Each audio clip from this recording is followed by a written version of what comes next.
The war between the United States, Israel, and Iran has rapidly expanded, with regional powers across the Middle East being drawn into the fray. Geographically, Turkey sits at the center of the escalation. It shares a 500-kilometer border with Iran and maintains the second-largest military force in NATO. Yet, despite its massive military capacity and immediate proximity to the strikes, Ankara has remained largely on the sidelines. This stance reflects a difficult strategic reality. While the risks of the war are immediate and concrete, any potential gains for Turkey depend on the outcome of a conflict that Ankara does not control. For years, Turkey's regional vision prioritized trade and diplomacy with its neighbors, treating Iran as a rival to be managed through pragmatic relations rather than military confrontation. Recent Israeli attacks have undermined that vision, prompting Ankara to close its airspace to U.S. forces and criticize Iran's retaliatory strikes in the Gulf. By refusing to pick a side, Turkish policymakers are attempting to avoid the blowback that an alliance with either faction would likely bring to Turkish soil. To understand the caution in Ankara, we have to look at the risks column of their geopolitical ledger, specifically the scenario where the Iranian state collapses entirely. The demographic threat is the most immediate.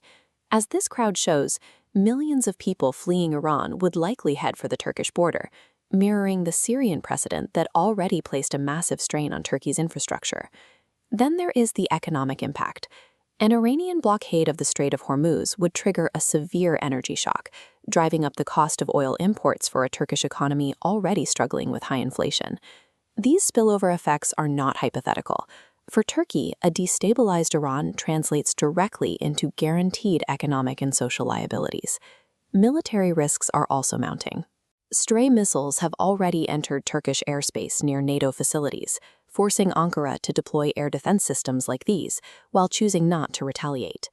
The deeper concern is Iran's northwestern border, stronghold of the PJAK Kurdish armed group.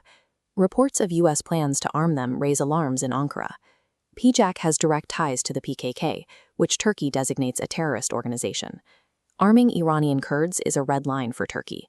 If this mobilization proceeds, Ankara would likely align with the Islamic Republic to prevent a security vacuum on its own border. However, the ledger also contains potential assets. If Iran's regional proxy network is weakened without the state itself collapsing, Turkey could find its influence expanded. We have already seen this in Syria. The weakening of Iranian influence allowed Turkish-aligned actors, like the opposition forces shown here, to fill the resulting power vacuum. A similar dynamic could repeat in Iraq and the South Caucasus, establishing Ankara as a primary external power broker in a reshaped region. Domestically, the crisis serves the government's narrative. Regional instability is used to justify centralized rule, while the conflict provides a live-action showcase for Turkey's defense industry and drone production. If the current war results in a weakened but functional Iran, it eliminates a major rival and significantly accelerates the expansion of Turkey's regional influence. Weighing the ledger reveals a major imbalance. The risks are concrete and catastrophic, while the rewards are highly conditional. Capitalizing on this situation requires an incredibly specific outcome. Iran must be weak enough to lose its influence abroad, but stable enough to prevent a refugee crisis at home.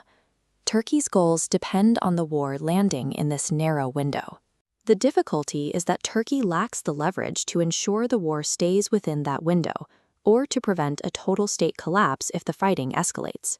Ultimately, Ankara is a passenger in a conflict where the primary objectives are being set in Washington and Tel Aviv, leaving Turkey to wait for an outcome it cannot dictate.